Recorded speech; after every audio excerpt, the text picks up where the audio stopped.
검찰청 폐지를 골자로 한 정부조직법 개정안이 국회 본회의에 상정됐습니다.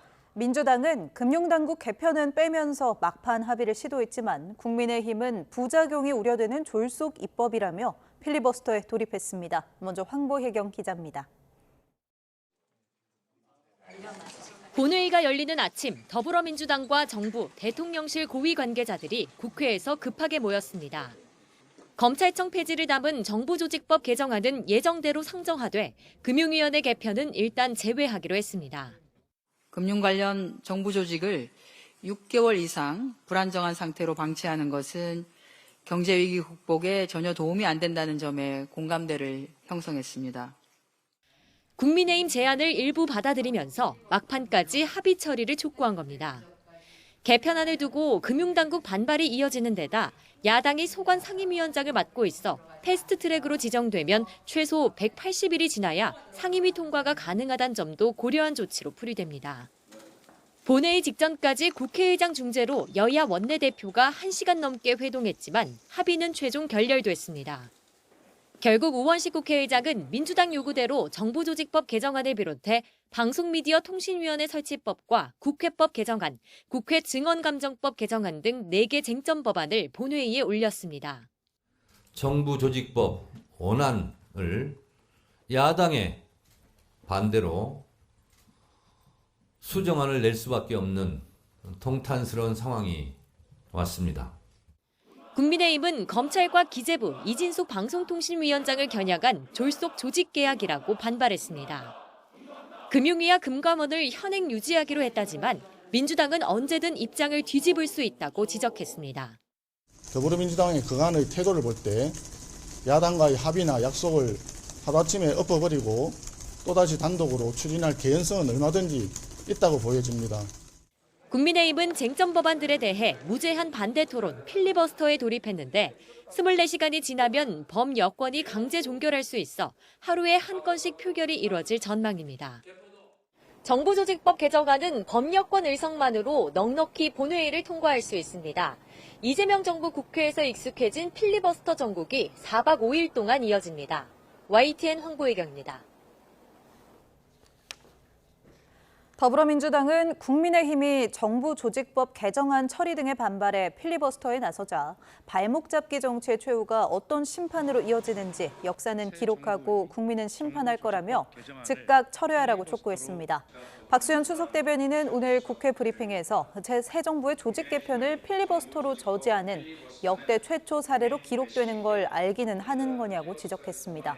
이어 국민의힘의 후안무치한 이중성이 치졸하다며 과거 자신들이 정권을 잡았을 때는 신속한 정부 조직 개편이 국정 안정의 핵심이라는 이유로 야당의 협조를 요구했다고 지적했습니다. 더불어민주당은 오늘 조희대 대법원장 청문회 등 사법개혁 움직임에 거듭 힘을 실었습니다. 강경파 법사위의 폭주에 지도부가 화답하는 모습인데 당내에서는 청문회가 부적절하다는 쓴소리도 나왔습니다. 임성재 기자의 보도입니다. 국회에서 처음 조희대 한덕수 회동설을 제기한 민주당 서영교 의원이 기자회견장에 섰습니다. 본인이 받은 제보는 가짜가 아니라면서 AI 조작설을 제기한 일부 언론과 국민의힘 나경원, 주진우 의원 등을 고발하겠다고 밝혔습니다. 하필이면 대선 직전 이재명 당시 후보의 선거법 파기환송이 나왔다며 시점을 봐달라고 열변을 토했습니다. 조희대 사법부가 이렇게 회계망측하게 했던 내용을 왜 쉴드치고 있는지 이에 대해서 저는 추적하고 강경파 위주의 법사위가 홀로 폭주한다는 시선은 이 사진 한 장으로 정리됐습니다.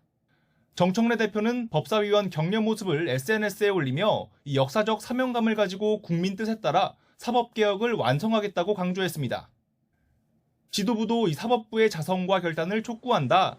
조 대법원장이 직접 해명하면 될 일이라며 엇박자 논란을 불식시켰습니다. 바늘로 코끼리를 잡는 심정으로 오늘도 촉구합니다. 사법부부터 제발 대우각성하시기 바랍니다. 민주당의 압박이 먼저인지 강경지지층의 요구가 먼저인지 조 대법원장 탄핵 추진을 요구하는 국회 국민동의 청원도 등장해 호응을 얻고 있습니다. 다만 법사위 의원이 모든 정치를 대변하는 건 아니라는 공개적인 쓴소리도 나왔습니다. 원조 친명 김영진 의원은 추미애 전쟁의 결과가 좋았던 적이 없다며 대법원장 청문회에 비판적 시각을 드러냈습니다. 좀 약간 급발진하지 않았나라는 생각. 확인되지 않은 사실을 가지고 이 청문회를 여는 것 자체는 적절하지 않다. 사정교감 없는 대법원장 청문회에 당혹감을 감추지 못했던 민주당 지도부는 일단은 당내 단일 대우를 선택했습니다. 하지만 거대 여당의 독주나 삼권 분립 훼손 같은 비판적 여론에도 촉각을 곤두세우는 분위기입니다. YTN 임성재입니다. 네, 이렇게 여권이 대선 개입 의혹을 주장하면서 전방의 압박을 이어가고 있는데 조희대 대법원장은 헌법은 법관의 신분을 보장하고 있다고 강조했습니다. 이런 가운데 전국 법관 대표들은 민주당이 추진하는 사법개혁안과 관련해 대법관 증언 등을 놓고 토론을 벌였습니다. 안동준 기자입니다. 조희대 대법원장이 신임 법관 임명식에 모습을 드러냈습니다. 조 대법원장은 임명식사에서 우리 헌법은 재판 독립을 천명하고 법관의 신분을 보장하고 있다고 말했습니다. 독립된 재판을 통해서만 사법부에 주어진 헌법적 사명을 온전히 수행하고 국민의 기본권을 충실히 보장할 수 있다는 굳은 믿음과 역사적 경험에 기초한 것입니다.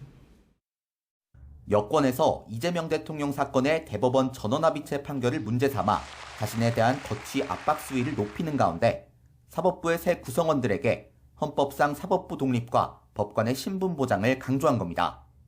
조 대법원장은 헌법 정신을 깊이 되새겨 흔들림 없는 자세로 재판에 임해달라고도 당부했습니다. 사법부 신뢰가 흔들리는 것과 상관없이 본연의 임무를 다해달라는 의미로 풀이됩니다. 이런 가운데 전국 법관 대표회의는 민주당의 사법개혁안을 두고 토론을 벌였습니다.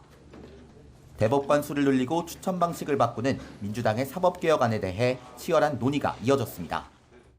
앞서 이날 토론회를 주최한 전국 법관대표회의 재판제도분과위원회는 상고심 심리 충실화를 입법 취지로 하는 증언안은 경청할 부분이 많다는 종합 의견을 냈습니다. 다만 하급심 강화가 병행돼야 한다든가 증언 속도와 범위를 신중히 검토해야 한다는 개별 의견도 적지 않았습니다. 전국 법관 대표들은 토론 결과와 최종 보고서를 작성한 뒤 법관들의 의견을 조만간 공개할 전망입니다. YTN 안동준입니다. 이 특검의 1차 기소돼 재판 중인 김건희 씨가 이번에는 뇌물 혐의로 다시 소환됐습니다. 특검은 윤석열 전 대통령에 대해서는 여러 사건을 모아 한 번에 조사하겠다는 방침입니다. 김영수 기자가 보도합니다. 김건희 씨를 태운 호송차가 서울 광화문 특검 사무실로 들어갑니다. 1차 기소 이후 27일 만에 첫 재판에 출석한 바로 다음 날 특검에 다시 소환된 겁니다. 이번엔 특정범죄 가중처벌법상 뇌물 혐의 피의자 신분입니다. 김 씨는 김상민 전 검사로부터 이우한 화백의 그림을 받은 뒤 총선의 공천을 받도록 돕고 국정원 법률특보 임명에 영향을 미친 혐의를 받습니다. 특검은 이번 조사에서 김건희 씨를 상대로 그림 수수 사실에 대해 집중적으로 추궁한 걸로 파악됐습니다. 김 씨가 그림 소유 자체를 부인하지만 특검은 김 전 검사에 대한 신병 확보로 그림 종착지에 대한 1차적인 판단은 나왔다고 보고 있습니다. 이와 함께 특검은 김상민 전 검사에 대한 공천 지원과 국정원 법률특보 임명 과정에 청탁과 영향력 행사가 있었는지도 캐물은 걸로 전해졌습니다. 하지만 김 씨는 이번에도 진술을 거부하겠다는 뜻을 밝히면서 실제 조사 시간은 1시간 50분에 그쳤습니다.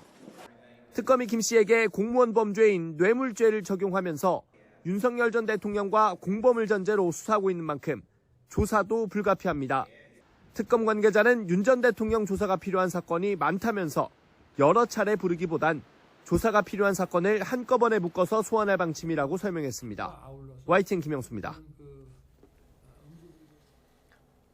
김건희 씨의 학교폭력 사건 무마 의혹을 수사하는 민중기 특별검사팀이 오늘 학교폭력위원회 관계자를 소환했습니다. 특검은 오늘 오전 10시부터 당시 경기 성남교육지원청 학폭위 간사를 맡은 장학사를 참고인 신분으로 불러 조사하고 있습니다. 앞서 김모 전 비서관 자녀는 재작년 7월 같은 초등학교 학생을 수차례 폭행했지만 당시 학폭위로부터 강제 전학이 아닌 출석 정지 열흘과 학급 교체 등 처분을 받았습니다. 이 시기 김건희 씨가 교육부 차관과 통화한 사실이 알려지면서 김 씨가 개입했다는 의혹이 제기됐습니다. 법원이 내란 특검이 추가 기소한 윤석열 전 대통령 사건의 첫 재판에 대한 중계를 허용했습니다. 지난 7월 재구속된 이후 불출석을 이어가던 윤 전 대통령이 85일 만에 법정에 모습을 드러낼 전망입니다. 신기혜 기자가 보도합니다. 내란 특검이 신청한 윤석열 전 대통령 재판의 중계를 법원이 일부 받아들였습니다. 특검이 추가로 기소한 특수공무집행 방해 혐의 사건의 첫 공판기일을 촬영할 수 있도록 한 겁니다. 오전 10시 15분 공판기일 시작부터 마칠 때까지의 모습이 촬영돼 공개됩니다.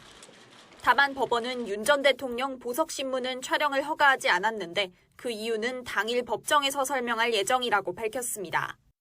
언론사들도 촬영이 가능하긴 하지만 재판 시작 직전까지만 찍고 퇴장해야 하기 때문에 법원에서 전체 과정을 촬영한 뒤 촬영본을 별도로 제공할 예정입니다. 따라서 윤 전 대통령의 모습과 법정 상황은 약간의 시차를 두고 일반에 공개될 전망입니다.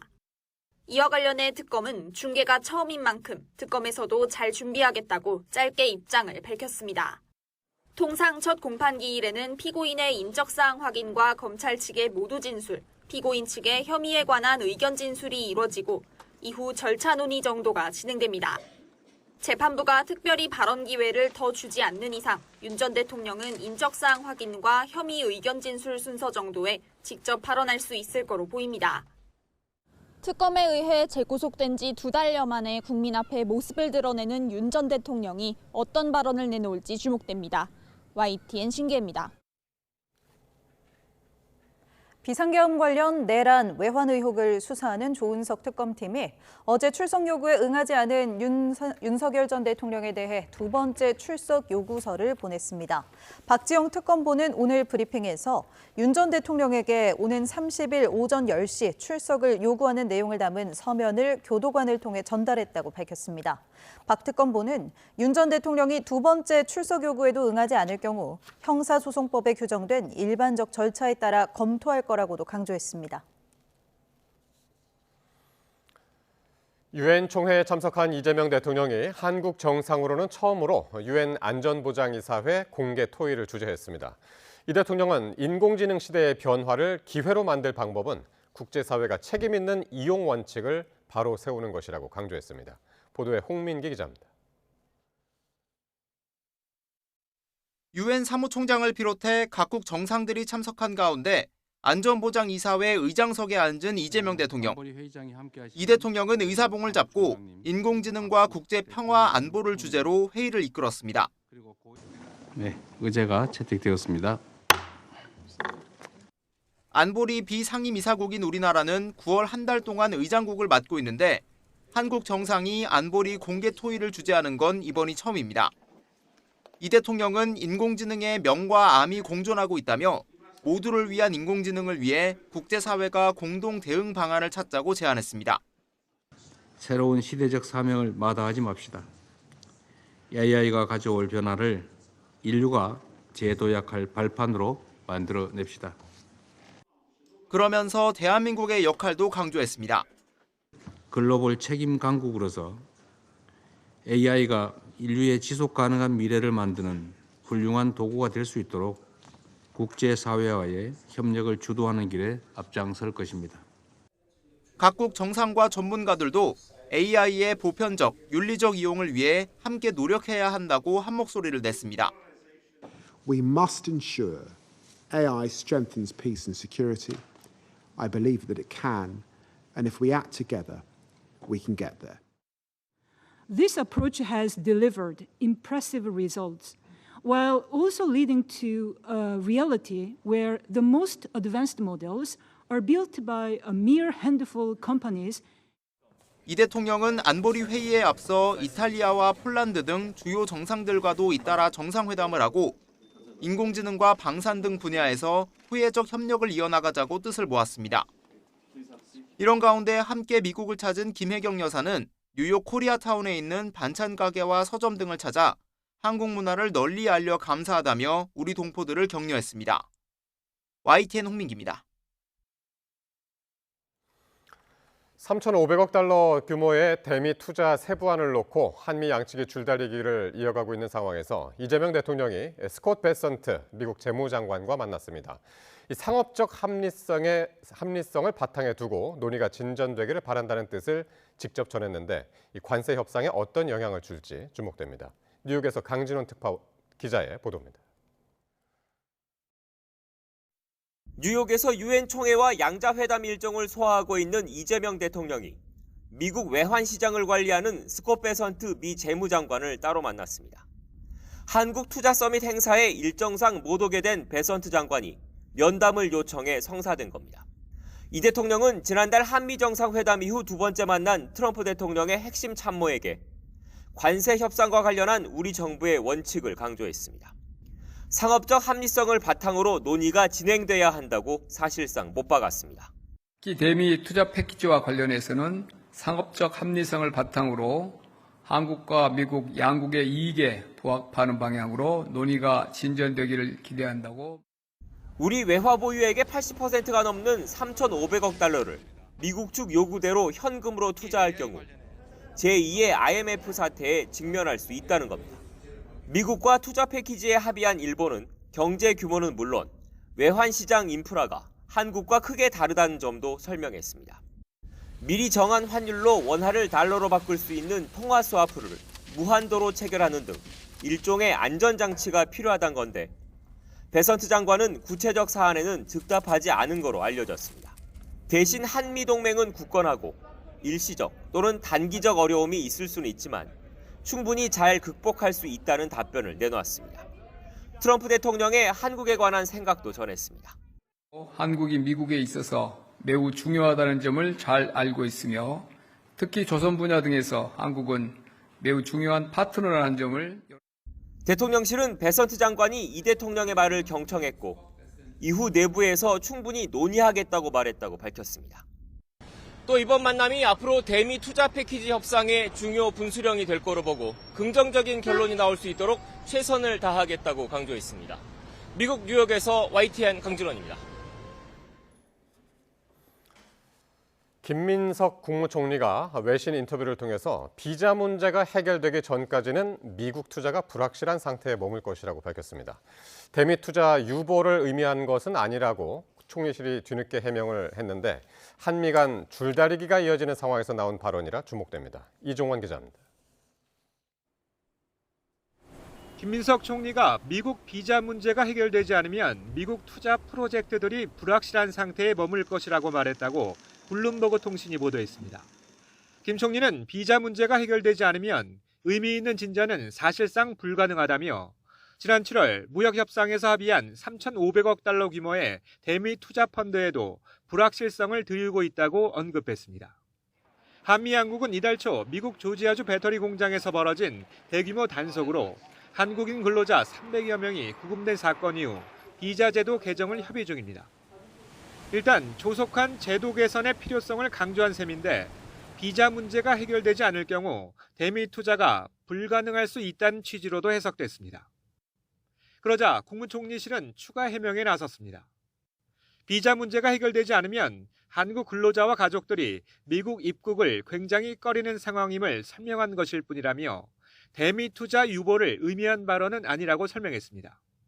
확대 해석을 경계하며 서둘러 진화에 나선 건데 일각에선 역할 분담을 통한 대미 압박용이란 시선도 있습니다. 김 총리의 인터뷰는 이재명 대통령이 유엔 총회 참석차 미국 뉴욕을 방문한 계기에 스콧 베선트 미 재무장관과 만나는 등 한미 간 줄다리기 협상이 이어지는 상황에서 진행됐습니다. 그러나 총리실은 김 총리의 발언은 조지아주에서 진행 중인 투자와 관련된 것이었다며 한미 간 논의 중인 3,500억 달러 투자와는 무관하다고 거듭 강조했습니다. YTN 이종원입니다. 유엔 총회 참석차 미국 뉴욕을 방문 중인 이재명 대통령은 현지 시각으로 25일 방미 마지막 일정으로 세계 금융의 중심지인 월스트리트를 찾아 금융권 인사들을 만납니다. 이 대통령은 한국경제설명회 투자서밋 행사를 통해 한국 정부의 시장 활성화 의지를 부각하며 한국에 대한 투자를 요청한다는 계획입니다. 앞서 위성락 국가안보실장은 월가의 거물급 인사들이 대거 올 것으로 안다며 한국 경제에 대한 신뢰를 높이는 것이 이번 행사의 취지라고 설명했습니다.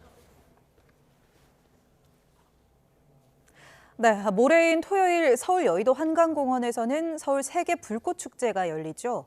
그런데 축제를 앞두고 이른바 명당 웃돈 거래가 기승을 부리고 있습니다. 표정우 기자가 보도합니다. 화려한 불꽃이 가을 밤하늘을 물들이고 한강 곳곳을 밝힙니다. 매년 한강공원에서 열리는 서울 세계 불꽃축제의 모습입니다. 올해도 100만 명 넘는 인파가 불꽃축제를 보기 위해 모일 전망입니다. 모든 시민이 즐길 수 있는 무료 축제지만 잘 보이는 장소를 거래하는 이른바 명당 장사가 성행하고 있습니다.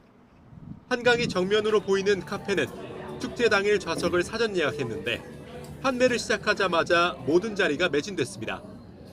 2인 기준 10만 원에서 20만 원에 판매됐는데 중고거래 플랫폼엔 웃돈을 붙여 재판매한다는 게시글이 잇따르고 있습니다. 이에 대해 카페 측은 본인 인증 절차가 있어서 예약자 외 입장은 불가능하다고 밝혔습니다. 한강이 보이는 호텔과 레스토랑을 예약해두고 웃돈에 팔려는 사람들도 있습니다. 자신이 예약한 호텔 객실을 100여만 원에 양도한다는 게시글은 물론 500만 원을 부르는 경우도 있습니다. 혹시나 기념일이 특별한 기념일이거나 그런 때가 맞는다면은 그럴 수도 있을 것 같은데 그 정도의 값어치가 있지는 않다고 생각해서. 심지어 살고 있는 아파트를 빌려주겠다는 게시글도 보입니다.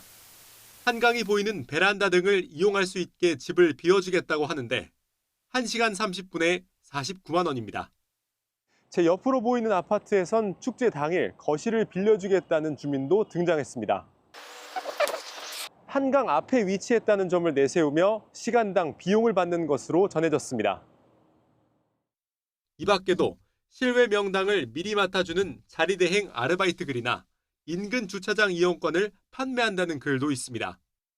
좋은 자리를 얻어서 거기서 보면 좋긴 한데 사람이 많이 몰리면은 사고가 날 수 있을 것 같으니까 좀 안전 요원이 좀 배치돼서 통제를 해줬으면 좋겠습니다. 행사를 주관하는 하나 측은 중고거래 플랫폼에 게시글 삭제를 요청하고 있다면서도 개인 간 거래를 일일이 막기엔 한계가 있다고 설명했습니다. 서울시는 호텔업계에 바가지 요금을 자제해달라고 요청했습니다.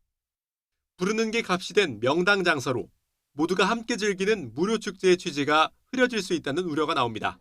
YTN 표정우입니다. 원자재값 인상을 이유로 가격을 올리고 뒤로는 비용을 부풀려 세금을 탈루한 식품 외식업체 등이 무더기로 세무조사를 받게 됐습니다. 조사 대상은 55개 업체로 탈루 의심 규모는 8천억 원에 이릅니다. 보도에 오인석 기자입니다.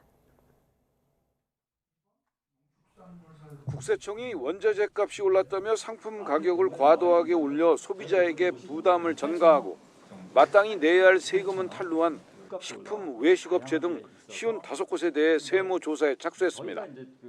조사 대상은 가공식품업체와 외식 프랜차이즈 가맹본부, 예식 장려업체 등입니다. 조사 대상 가공식품업체 중 8곳은 10% 이상 가격을 올렸고 30%나 올린 곳도 있었습니다. 프랜차이즈 업체 10곳은 10% 이상, 예식 장려업체는 평균 15%에서 20% 가격을 인상했습니다. 이들은 상품 가격을 올린 뒤로는 탈세를 저지른 것으로 확인됐습니다. 원재료를 거짓으로 매입하거나 사주 일가에게 가공 인건비를 지급하는 등 원가를 부풀리는 수법으로 회사 소득을 줄여 탈세했습니다. 무자료 거래와 차명 계좌를 통해 매출을 누락시킨 사례도 다수 드러났습니다. 사주 일가에게는 직책에 맞지 않는 고액의 급여를 지급하며 인건비를 부풀려 신고하기도 하였습니다. 심지어 일부 업체는 사주 일가의 고가 아파트 구입, 자택의 설계, 인테리어 관련 비용까지 회사가 대신 부담한 사례도 있었습니다. 혼주나 상주가 대부분 경조사 비용을 현장에서 축의금이나 조의금으로 지불하는 점을 악용해 할인을 조건으로 현금 결제를 유도해 매출을 누락하기도 했습니다. 이들 55개 업체가 탈루한 것으로 의심되는 세금 규모는 8천억 원에 이릅니다.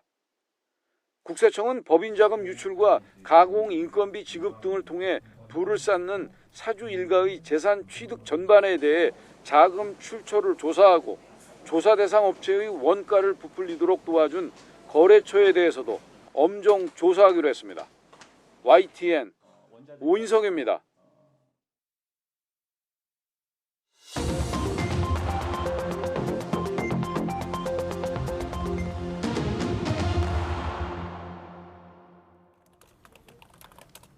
정치권 관심 뉴스 살펴보는 포커스 나이트 시간입니다. 김진욱 전 더불어민주당 대변인, 장성호 전 건국대 행정대학원장 나오셨습니다. 어서 오십시오. 네, 안녕하세요. 네, 안녕하십니까? 자, 밤늦은 이 시각 국회 본회의장은 아직도 불이 환하게 켜져 있습니다. 국민의힘이 이 정부 조직법 등 4개 법안에 대해 4박 5일간 필리버스터에 돌입을 했기 때문입니다.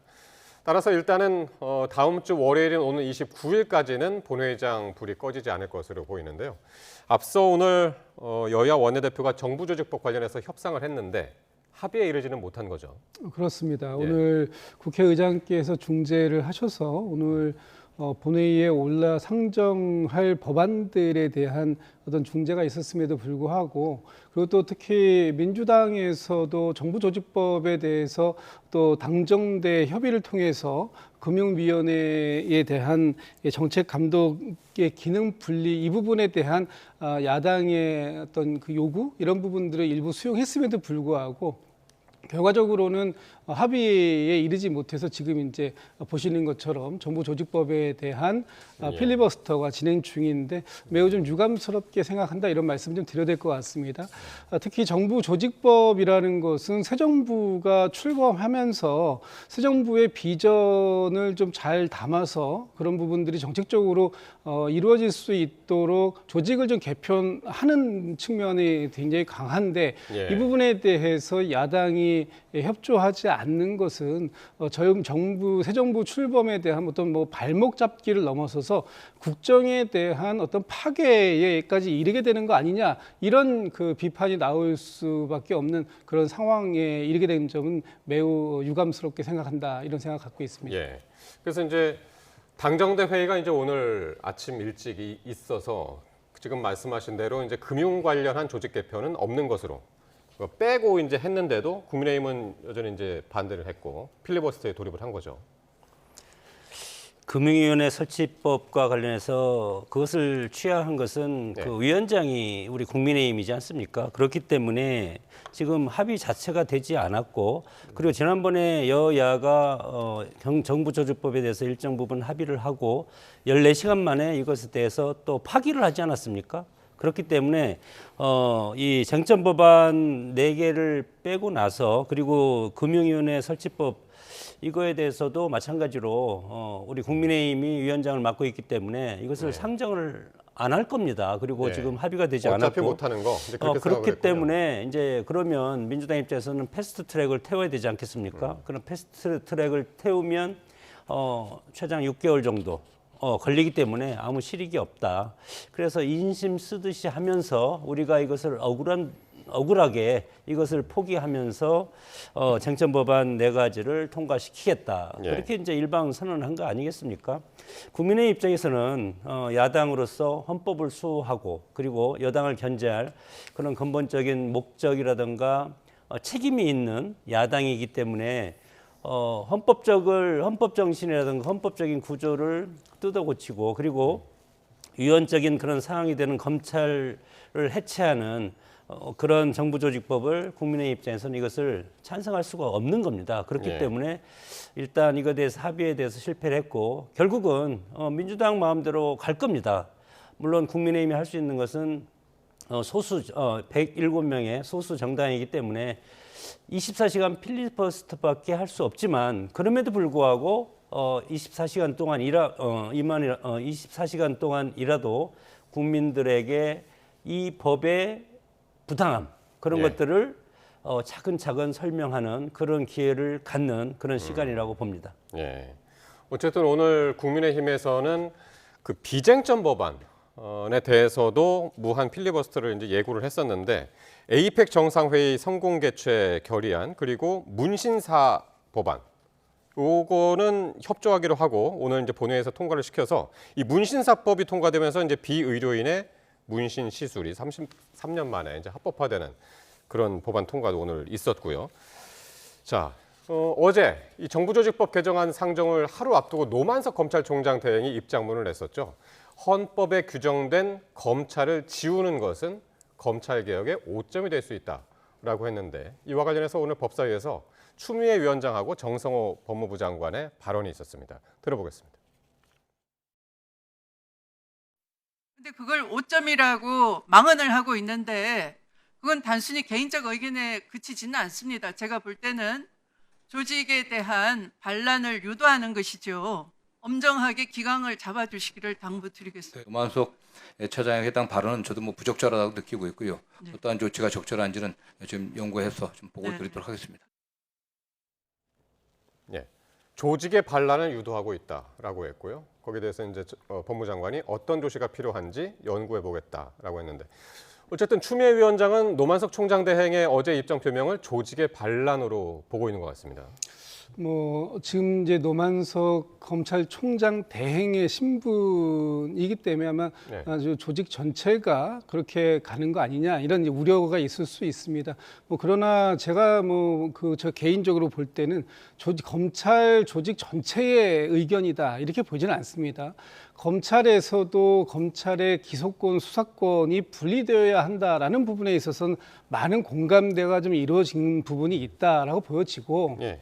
특히 정성호 법무부 장관께서도 말씀하셨지만 지금 노만석 검찰총장 대행의 저 발언에 대해서 매우 부정적이고 부적절하다라는 네. 이제 평가도 나오고 있는 상황입니다. 그렇기 때문에 어떤 개인의 그 소신이나 의견일 수는 있어도 저것이 지금 검찰 전체의 의견이고 또 검찰 전체의 어떤 이 조직적인 반란을 그런 그 유도하는 그런 발언이다 이렇게 또 해석해서도 안 될 것입니다. 지금 검찰에서 가지고 있는 그동안 수사권, 기소권에 대한 것이 한꺼번에 있음으로 해서 그것들이 악용되었던 수많은 사례들을 이번에는 검찰 개혁이라는 이름으로 예. 바꿔내야 된다. 여기까지에 대해서 동의하지 않는 사람들이 어디 있겠습니까? 많은 분들이 그런 점에 대해서는 동의한다고 보고요. 다만 앞으로 이 조직이 어떤 변화를 거쳐가는데 그 변화가 국민들을 위한 변화가 되어야지 국민들에게 부담이 되거나 아니면 오히려 지금보다 더 못한 그런 형태로 계약되는 것은 막을 것이다 라는 것이 지금 정성호 법무부 장관과 또 우리 민주당의 입장이기 때문에 그런 네. 부분들에 있어서 저항하거나 역행한다라는 것은 있을 수 없는 일이다. 그 부분에 대한 네. 것은 정성호 법무부 장관이 정확하게 확실하게 짚어낼 것이다. 뭐 이런 믿음을 갖고 있습니다. 네. 뭐 제가 보기에는 과거 같으면 이 정도의 뭐 헌법 제 89조를 무력화시키는 지금 정부 조직법이 통과되지 않습니까? 헌법 제 89조에 보면은 검사라는 단어가 있고 검찰총장이 있습니다. 물론 거기에는 검찰청이라는 것은 없지만 그럼에도 불구하고 검사가 있고 검찰총장이 있으면 검찰청은 당연히 있는 것 아니겠습니까? 그렇기 때문에 이것을 이제 위헌이라고 이제 생각을 하는 것이고 1947년 재헌 헌법 때부터 78년간 유지된 검사 제도가 지금 하루아침에 물론 1년 유예 기간을 거치지만 이것이 검찰청 해체 그리고 검찰청이 아니고 공소청이라는 그런 하위 법률로서 이런 것들이 뭐 위헌이라고 생각되는 것이고 지금 노만석 지금 대행 같은 경우는 지금 대행이지 않습니까? 6개월, 7개월 전부터 대행을 이제 하고 있는데 이것도 이미 이때부터 검찰청을 해체하겠다는 정부의 뜻이 강하다고 이제 보고 저렇게 오점이라고 말하는 것은 저는 아주 소극적인 의사 표현이라고 생각을 합니다. 예. 차라리 과거 같으면 검찰총장이 이거에 대해서 사직, 사표, 사퇴 선언을 했을 텐데 예. 뭐 직무대행이라 그런지 사퇴는 안 하고 오점이라는 그런 소극적인 그런 표현을 이제 한 것이고 그럼에도 불구하고 이것이 일단 지금 뭐 필리버스터에 들어가 있기 때문에 내일이면 이것이 이제 통과가 되지 않습니까? 과연 이것이 앞으로 1년의 유예 기간이 있지만 그동안 우리가 뭐 여러 가지 미제 사건, 뭐 검수완박 이후에 참담한 현실이 미제 사건이 34%가 늘어났고 장기 미제도 4배가 증가하는 이런 것들을 결국은 이 형사사법제도가 국민의 기본권을 보장됨에도 불구하고 이렇게 혼란스럽게 한다는 것은 이런 것이 더 혼란스러울 가능성이 상당히 크기 때문에 이 이후에는 정부 여당이 이거에 대해서 책임을 져야 된다고 봅니다. 그러니까 5점이라고 얘기한 거는 상당히 이제 소극적인 발언이다 이렇게 이야기하셨습니다만은 어쨌든 지금 범 여권에서는 굉장히 이 노만석 대행의 발언에 대해서 되게 민감하게 보고 있는 것이 오늘 그 혁신당의 박은정 의원은요. 검사들을 범정부 TF에 파견하는 걸 다시 검토해야 된다. 오늘 정성호 법무장관한테 이야기를 하던데 그러니까 후속 조치까지도 지금 굉장히 우려를 하고 있는 것 같아요.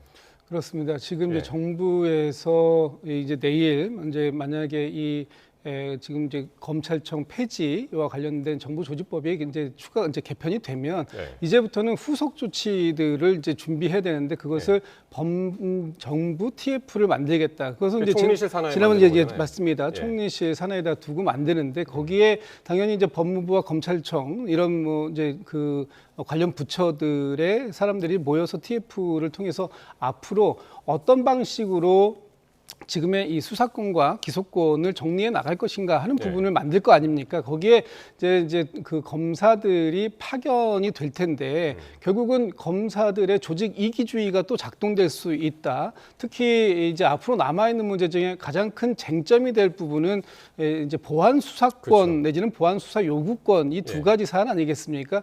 이런 부분들을 어디에 이것을 소위 기소청에다가 이것을 줄 것이냐 말 것인가 그러면 주게 되면 어떠한 형태로 얼마만큼의 권한으로 줄 것인가 하는 부분에 대해서 논의를 하는 것이 이제 할 때 지금의 이 검사들의 이러한 시각이라면 굉장히 위험하다라는 것이 이제 많은 분들이 또 지적하시는 부분입니다. 또 반대로 이 부분이 필요하다 일정한 이 범위를 지어주고 그 범위 안에서는 할 수 있도록 해야 된다라는 이 주장도 팽팽하게 맞서고 있는 거기 때문에 그 주장들이 앞으로 TF에서 다뤄지게 될 텐데요. 여기에서 검사들이 그동안 누려왔던 어떤 조직의 이기주의나 이런 것들이 발동될 수 있는 여지를 막아내야 된다는 측면에서는 저는 뭐 동의하는데 이런 것들 때문에 구체적으로 이 국민들이 피해 보지 않는 방식이 어떠한 방식인가 하는 논의가 가려져서는 안 되겠다. 그 부분은 그 부분대로 논의할 것이고 거기에 검사들이 파견이 될지 뭐 어쩔지는 이제 앞으로 법무부 장관 등 뭐 여러분들이 논의를 하시게 되겠습니다만 그 부분에 있어서 오늘과 같은 이런 우려가 다시 재발되지 않도록 하는 조치는 반드시 필요하겠다 이런 생각이 듭니다. 그러니까 지금 보안 수사권 관련해서 이걸 지금 이제 검찰이 갖고 있는데 계속 이거를 검찰에 두면 기소와 수사권을 이제 나누는 거에 그 취지와 어긋난다. 지금 민주당에서는 그렇게 보고 있는 것 같거든요. 그것은 표면적인 이유인 것 같고요. 뭐 지난번 뭐 이재명 대통령, 이재명 전 대표의 여러 가지 검찰이라든가 그리고 윤석열 대통령에 대해서 김건희 여사에 대한 검찰에 대한 봐주기 수사 뭐 등등 해서 검찰을 해체하겠다는 그런 민주당의 의지가 상당히 강한데 헌법적인 가치를 보면은 그렇게 해서는 안 되는 것이 이제 명확한 것 같고 현재는 다원 이익주의 사회 아니겠습니까? 검찰이라는 것도 그동안 1967년부터 47년부터 온 검찰의 역사를 보면은 그것이 지금까지 쭉 이어져 왔습니다. 그렇기 때문에 이것을 하루아침에 검찰 조직을 적으로 돌리는 그런 경향이 상당히 있기 때문에 다원 이익주의 사회에서 어떤 큰 조직을 예를 들어서 우리랑 너희들은 이제 여기서 끝이다. 같이 안 하겠다. 그러면 이것이 상당히 큰 사회적 갈등의 요인이 될 뿐더러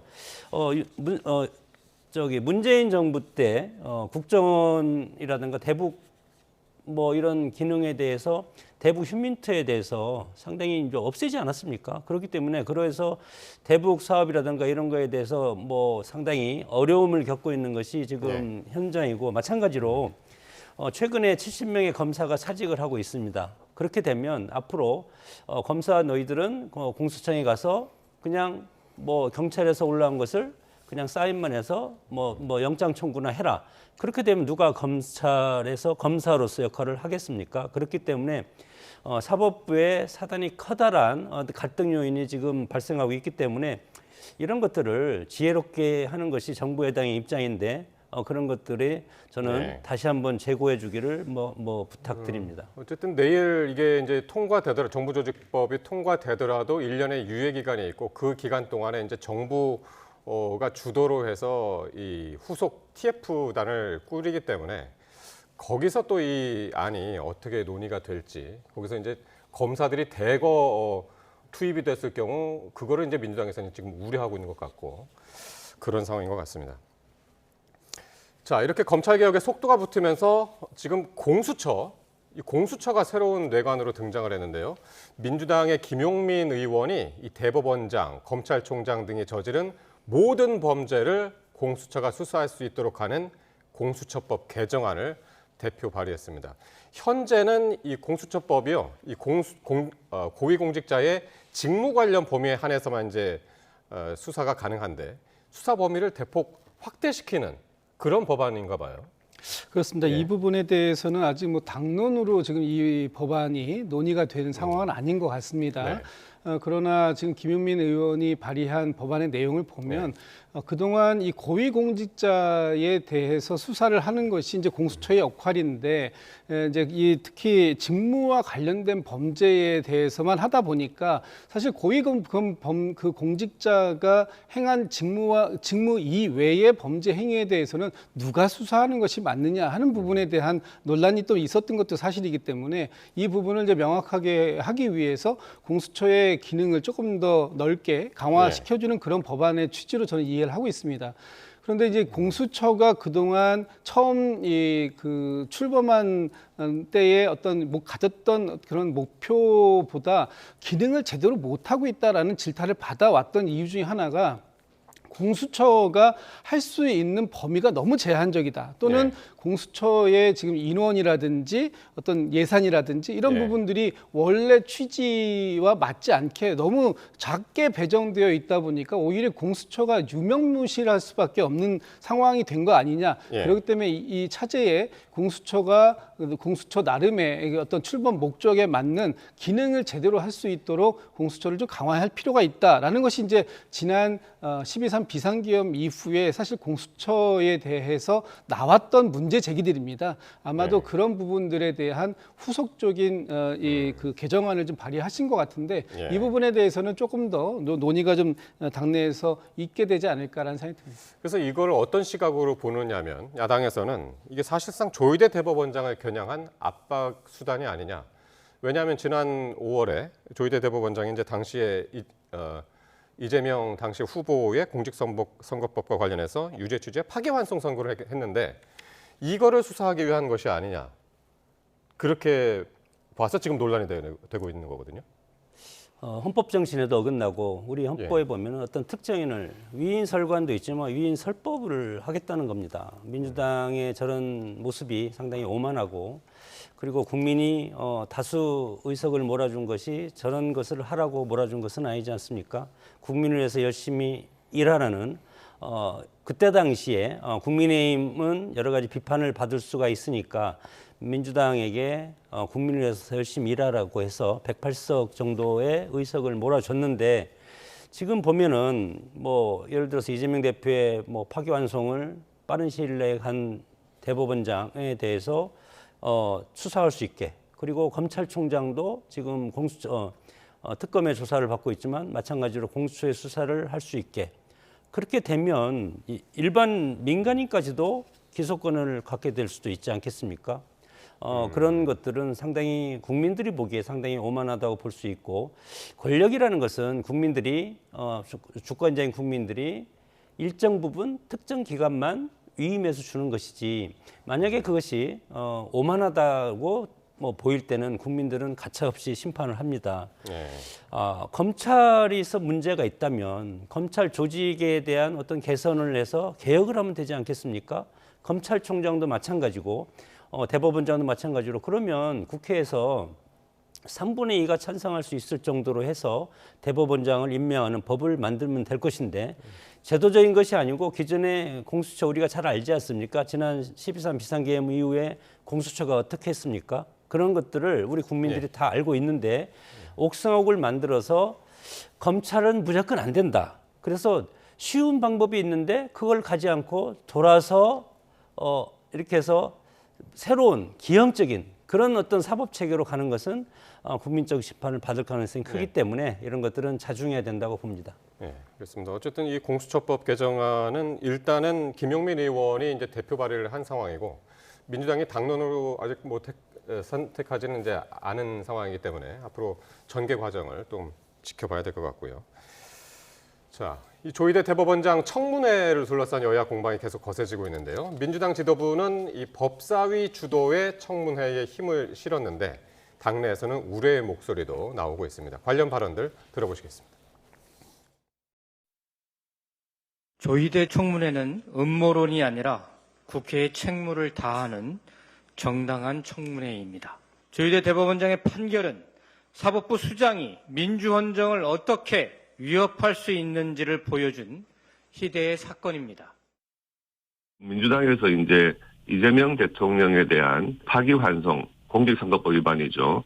유죄 취지의 파기환송된 그 사건을 어떻게든 정당성을 부정을 하고 그것을 뒤집으려고 하는 시도라고 보여져요. 대법원장이 뭐라고 호들갑이냐, 그 대법원장 개인의 문제가 아니죠.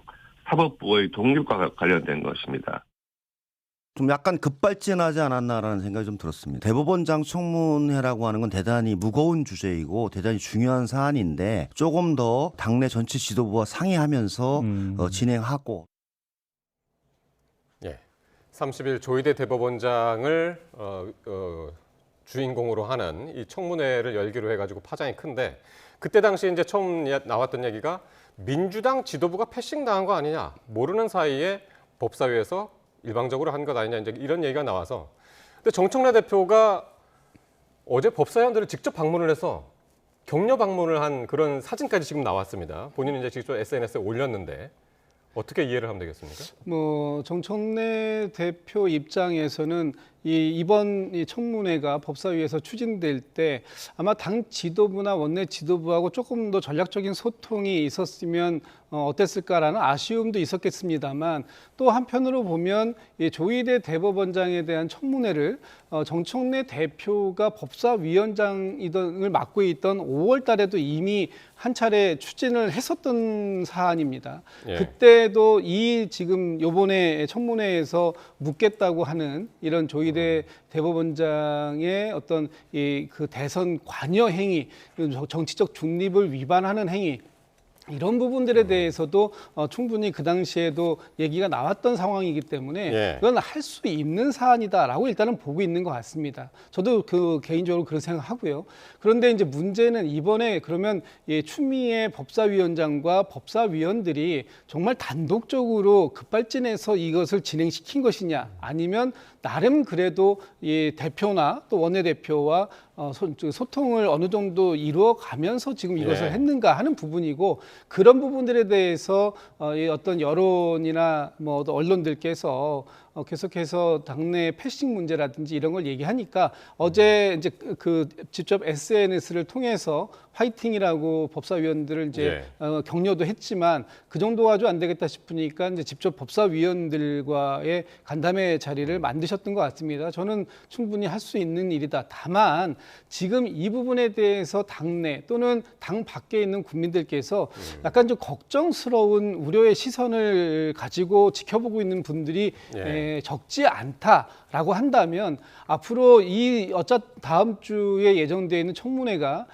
저희가 뭐 이미 통과를 시키고 진행을 하기로 한 만큼 진행은 되어야 합니다만 그 과정들 속에서 국민들께서 납득할 만한 그런 말씀들, 그런 질의응답이 정상적으로 잘 이루어질 수 있도록 해야 된다. 이것이 단순하게 의혹을 제기하는 장으로 끝날 것이 아니라 그 의혹이 검증되고 지금 사법 사법부의 신뢰가 붕괴되어 있는 상황들을 어떤 방식으로 다시 신뢰를 바로 세울 수 있을 것인가 하는 그런 대안들이 만들어지는 청문회가 되어야 된다라는 측면을 아마 정청래 대표도 청문위원들에게 법사위원들에게 좀 주문하지 않았을까라는 생각이 듭니다. 제가 좀 말씀드리고 싶은데 청문회라는 것은 중요 안건 심사 과정에서 국회에서 하는 얘기입니다. 중요 안건 심사 과정에서 필요가 있을 때 청문회를 하거나 그리고 국정조사나 국정감사할 때 청문회를 합니다. 조희대 대법원장 건이 주요 안건이 되겠습니까? 파기환송이라든가 지난번에 유튜브에서 나온 그런 사안들이 국가를 위한 중요 안건이 되겠습니까? 대법원장을 자진 사퇴하기 위한 정치 공세라고 생각이 들고 자, 헌법 제103조에 보면은 법관은 헌법과 법률에 의해서 양심에 따라서 독립적인 재판을 한다. 그렇게 돼 있습니다. 그렇기 때문에 법사위에서 다룰 수 있는 것은 뭐냐면 행정사무나 사법사무 관련된 것만 다룰 수가 있습니다. 그렇기 때문에 천대엽 법원 행정처장을 불러서 할 수는 있습니다.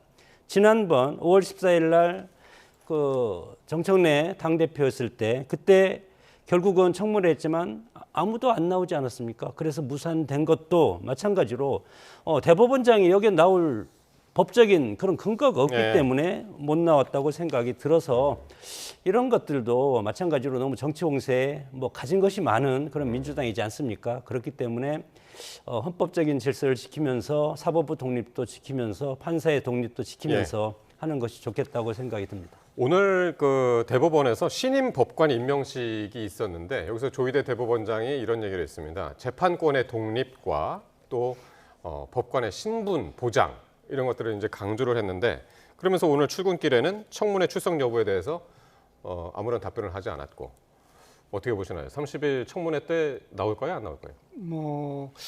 지금까지 하시는 모습을 보면 나올 생각은 없으신 것 같습니다.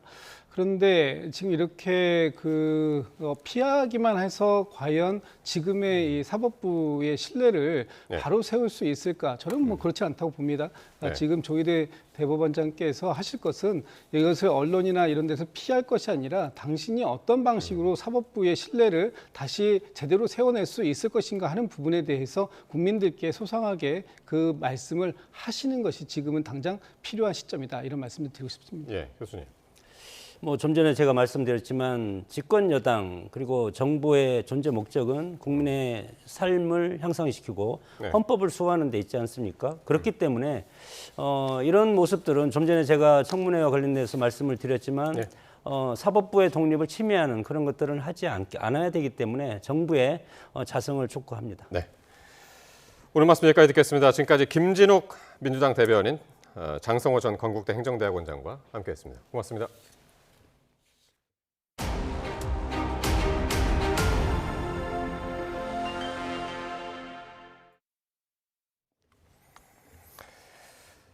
네, 유엔 총회 참석을 위해서 뉴욕을 방문하고 있는 이재명 대통령이 마지막 방미 일정으로 월스트리트, 월가를 찾았습니다.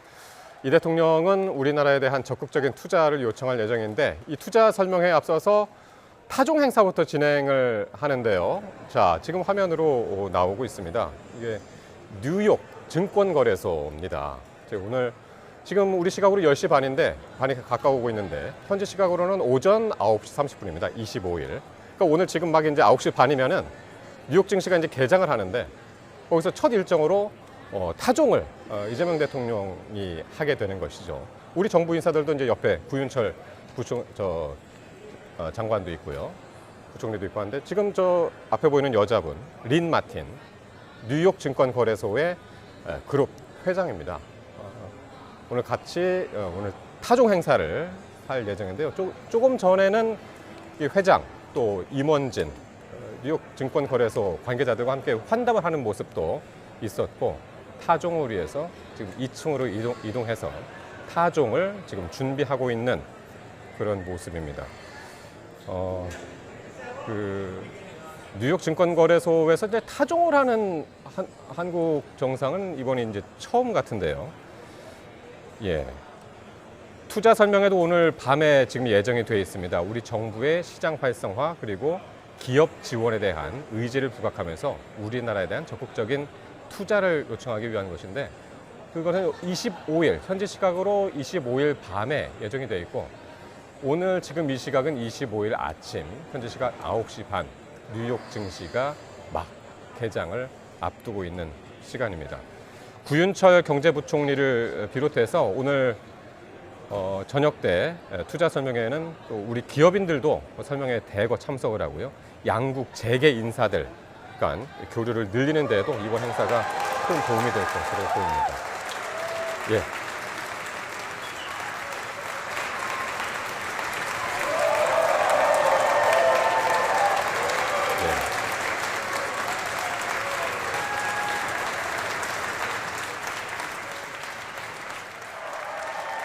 이재명 대통령이 한가운데 섰고요. 제일 오른쪽이 린 마틴 뉴욕 증권거래소 회장 있고 이재명 대통령이 왼쪽 뉴욕 증시의 개장을 알렸습니다. 자, 굉장히 상징적인 장면입니다. 뉴욕 증권거래소에서 타종을 하는 이재명 대통령 모습을 보셨고 사실 오늘 저녁 때 투자 설명회, 이게 또 이제 굉장히 한국 경제 설명회 투자 서밋, 정확한 이제 제목이 이런데요. 저녁 때 행사도 상당히 이제 기대가 되는 그런 상황입니다. 네. 자, 미국의 이제 거물급, 재계 거물급 인사들도 오늘 경제 설명회 투자 서밋에 이제 참석한다고 하고 오늘 저녁 행사는 상당히 이제 관심이 가는 모습입니다.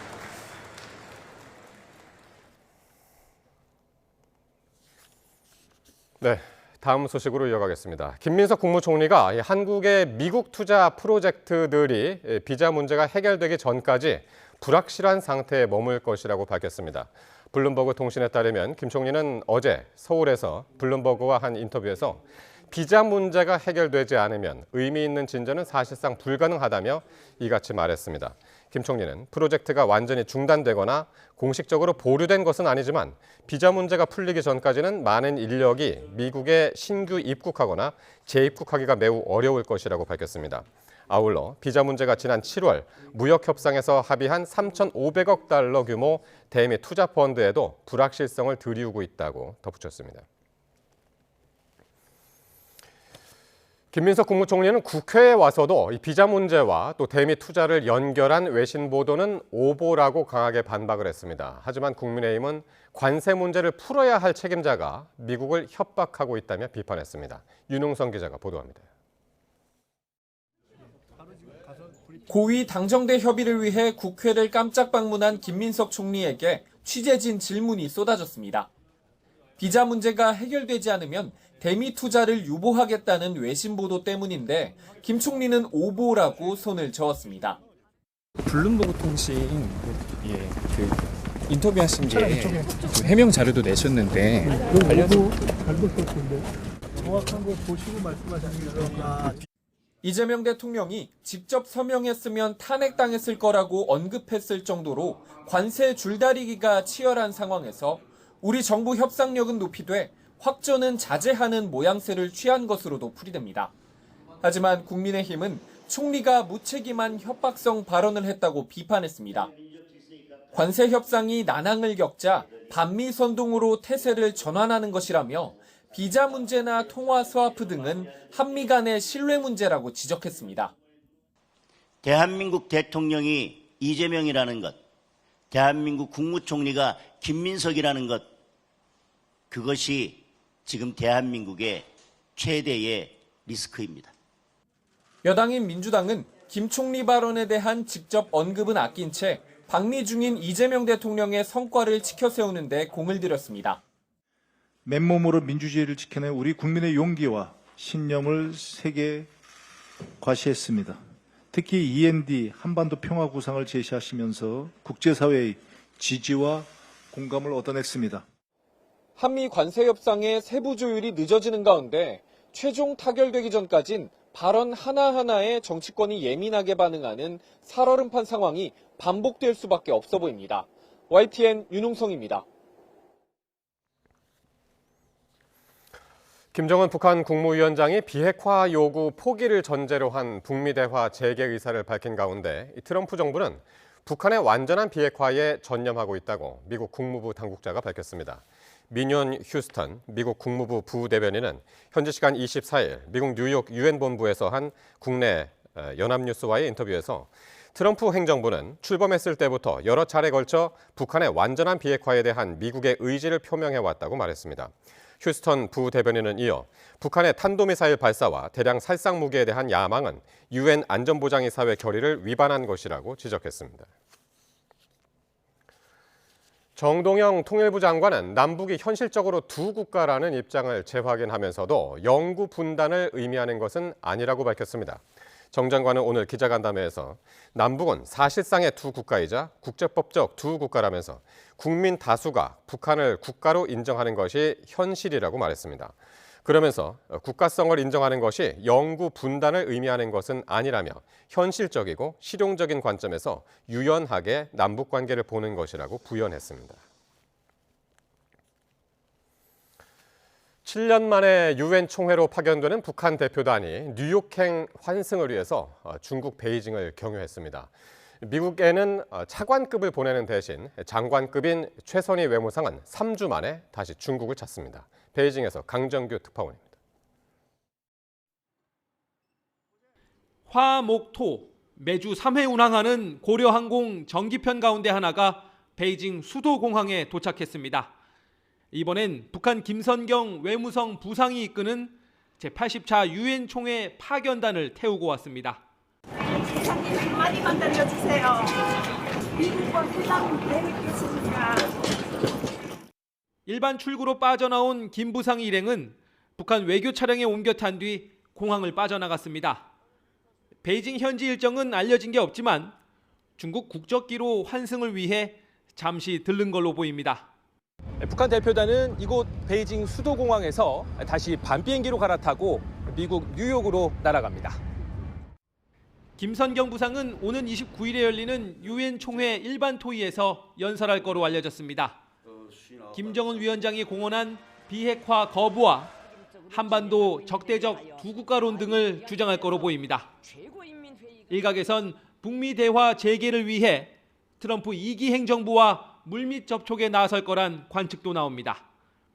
평양에서 유엔에 직접 대표단을 보낸 건 2018년 제73차 총회 당시 리용호 외무상이 마지막이었습니다. 이번엔 미국에 차관급을 보내는 대신 장관급인 최선희 외무상은 3주 만에 다시 중국을 찾습니다.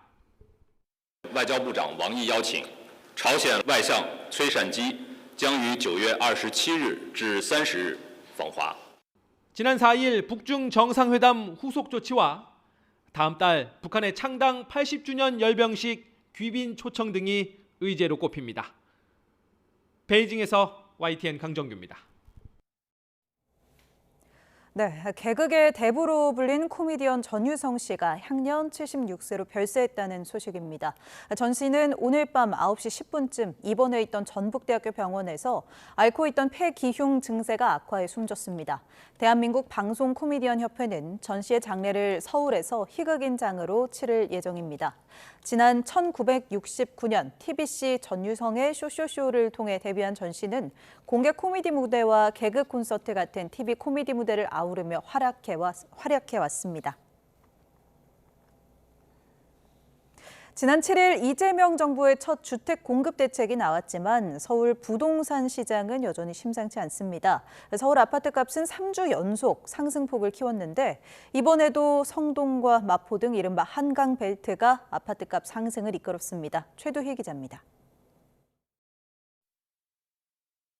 이재명 정부의 첫 부동산 대책인 6.27 대출 규제 이후 주춤하던 서울 아파트값. 하지만 지난 7일 발표한 첫 공급 대책 이후 매주 상승폭을 키우고 있습니다. 서울 아파트값은 0.19% 오르며 3주 연속 상승폭을 확대했습니다. 서울 25개 자치구 가운데 22개 자치구 상승폭이 커졌는데 토지거래 허가구역으로 지정되지 않은 한강벨트 아파트값이 가파르게 올랐습니다. 성동구가 0.59% 오르며 자치구 가운데 가장 큰 폭으로 올랐고 이어 마포, 광진 등 한강벨트 자치구들이 상승률 상위권을 휩쓸었습니다. 이에 대해 한국부동산원은 선호단지 위주로 매수 문의가 증가하고 상승 거래가 포착되고 있다고 평가했습니다. 특히 97 대책에서 토지거래 허가구역 지정 권한을 국토교통부 장관으로 확대하겠다고 발표한 점이 오히려 수요자들의 공포 심리를 자극한 것으로 보입니다. 강남권에 이어서 이제 한강벨트들도 토지거래 허가구역 같은 이제 규제 지역으로 묶이게 되면 일명 전세를 끼고 주택을 구입하는 갭 투자가 어려워질 것이라는 호모 수요가 최근 유입되면서 9월부터 거래가 들고 경기도에서는 성남시 분당구가 0.64% 급등하며 전국에서 가장 높은 상승률을 기록하는 등 경기 지역 아파트값도 상승폭을 키웠습니다. 이에 따라 정부가 추가로 수요 억제책을 내놓을 것이란 관측이 나오는 가운데 공급 절벽 우려 등으로 가격 상승세를 단기간에 잡기 어렵다는 전망도 많습니다. YTN 휴두입니다. 올해 들어 전국 청약자의 절반 가까이가 서울로 몰리며 21년 만에 청약 시장에서 서울 쏠림 현상이 최고조에 이른 걸로 나타났습니다. 부동산 전문 리서치 업체 리얼투데이에 따르면 올해 들어 지난 19일까지 전국 1순위 청약 접수 45만 3,548건 가운데 서울 청약 접수는 19만 4,975건으로 전체 비중의 42.9%를 차지했습니다. 특히 서울 청약 접수 비중은 2004년 47.1% 이후 가장 높은 수치로 확인됐습니다. 강원도 강릉의 가뭄 해소를 위해 방류 중인 평창 도암댐의 비상 방류수 공급 밸브에 균열이 발생했습니다. 한국수력원자력은 어제 수질검증위원회에서 밸브에 균형이 생겨 제어가 어려운 상태라고 밝혔습니다. 이에 따라 지난 20일부터 방류한 도수관로 속 물 15만 톤은 모두 방류될 가능성이 큽니다. 강릉시는 수질검증위원회 활동 종료에도 자체 수질 관리와 감시 체계를 이어가겠다고 밝혔습니다. KT 무단 소액결제 사건의 피의자인 중국 교포 2명이 오늘 구속 상태로 검찰에 넘겨졌습니다.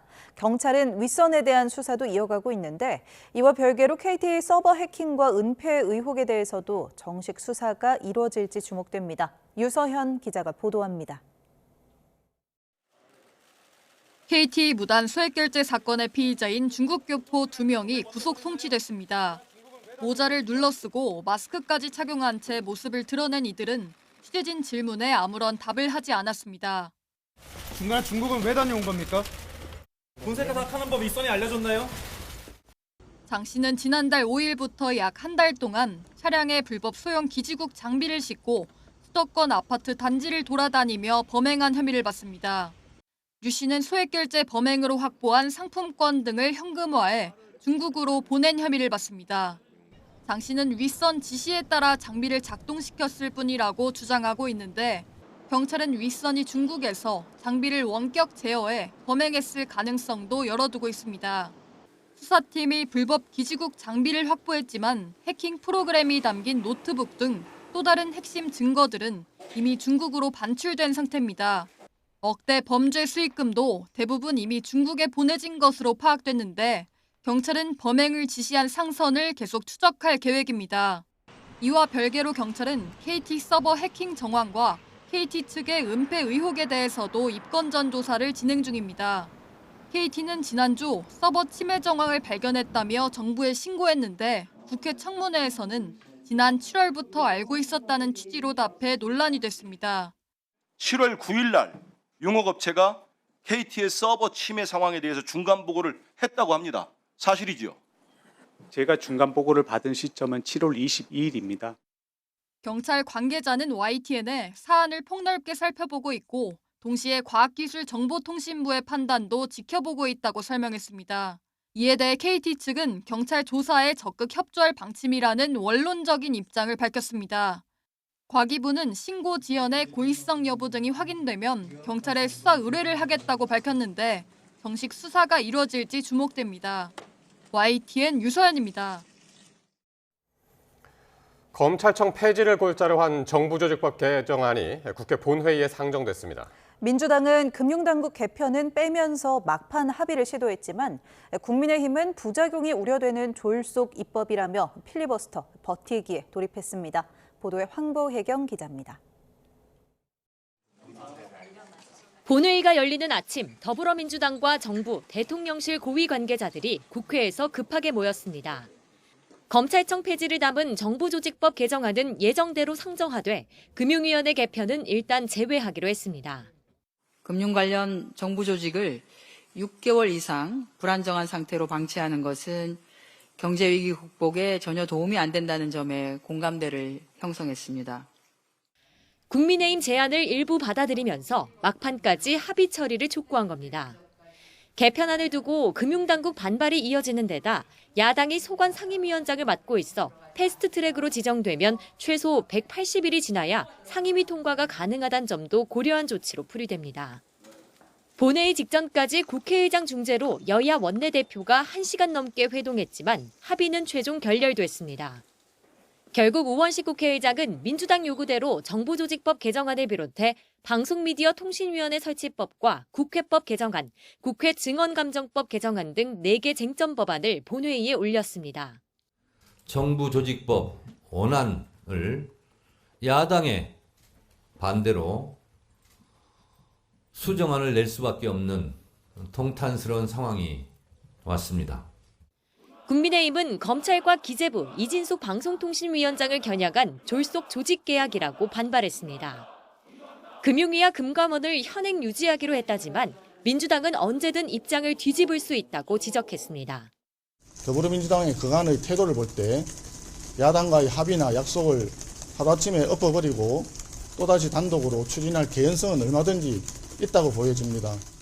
국민의힘은 쟁점 법안들에 대해 무제한 반대 토론, 필리버스터에 돌입했는데 24시간이 지나면 범여권이 강제 종결할 수 있어 하루에 한 건씩 표결이 이루어질 전망입니다. 정부조직법 개정안은 범여권 의석만으로 넉넉히 본회의를 통과할 수 있습니다. 이재명 정부 국회에서 익숙해진 필리버스터 정국이 4박 5일 동안 이어집니다. YTN 황보혜경입니다. 민주당 지도부가 조희대 대법원장 청문회에 힘을 실은 걸 두고 야권은 강성 지지층에 떠밀린 이중적 태도라고 강하게 비판했습니다. 이재명 대통령의 복심으로 평가되는 김현지 대통령실 총무비서관에 대한 민주당의 국감 증인 채택 반대를 거론하며 내로남불이라고 지적했습니다. 박희재 기자가 보도합니다. 법사위 차원에서 추진한 조희대 대법원장 청문회에 여당 지도부가 본격 힘을 보태며 엇박자 논란 불식에 나서자 국민의힘은 정청래 대표를 정조준했습니다. 과도한 공세 자제를 전하더니 강성 지지층 압박의 입장을 180도 바꿨다고 직격했습니다. 정청래 대표 위에 추미애 법사위원장, 그 위에 개딸이 있다고 목소리를 높였습니다. 정청래 대표가 숟가락을 얹고 나섰습니다.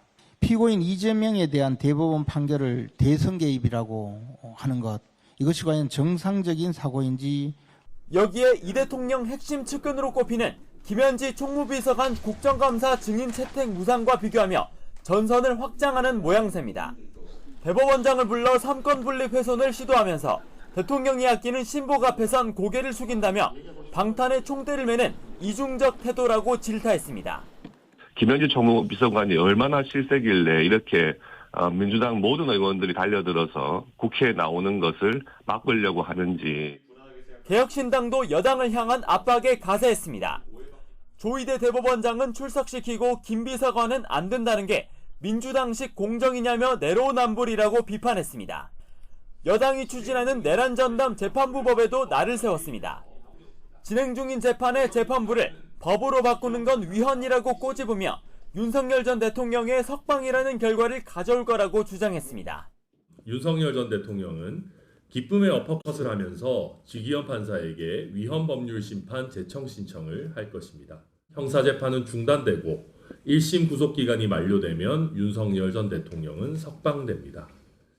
민주당 일각에서는 김 비서관의 증인 불발을 두고 나오는 게 국민주권정부의 원칙이라는 소신 발언도 나왔습니다.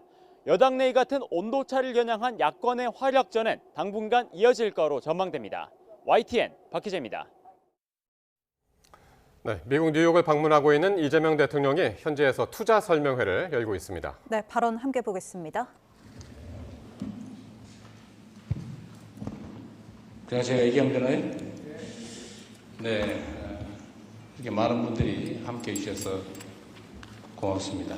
그리고 저 개인적으로도 뉴욕 증권거래소는 꼭 한번 와보고 싶었는데 이렇게 또 환영해 주셔서 진심으로 감사드립니다.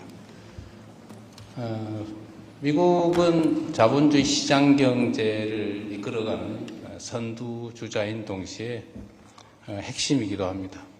대한민국은 역시 미국의 지원과 협력으로 6.25 전쟁에서 살아남았고 또 그 엄청난 협력과 지원 덕택에 해방된 식민지 중에 유일하게 민주주의와 또 경제적 번영을 동시에 이뤄낸 유일한 나라가 됐습니다. 지금은 새로운 국제 질서가 만들어지고 있는데 이제 새로운 길을 또 찾아 나가야 되는 혼란의 시기이기도 하지만 우리 대한민국으로서는 새로운 기회를 가지게 됐다라고 생각합니다. 시간이 그렇게 많지 않으므로 대한민국 시장, 경제 상황에 대해서 대한민국 대통령으로서 몇 가지 말씀을 드리려고 합니다.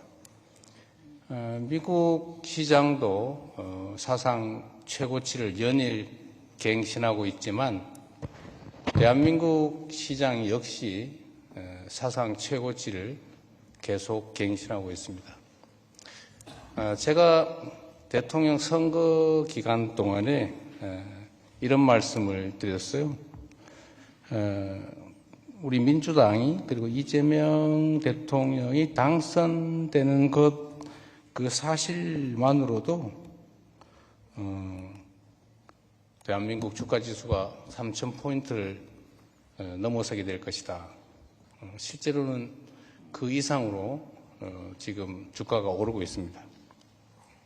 여러분 중에 일부는 알고 계실 수도 있는데 대한민국 주식시장은 저평가되어 있는 게 분명하죠. 예를 들면 PBR도 1이 되지 않습니다.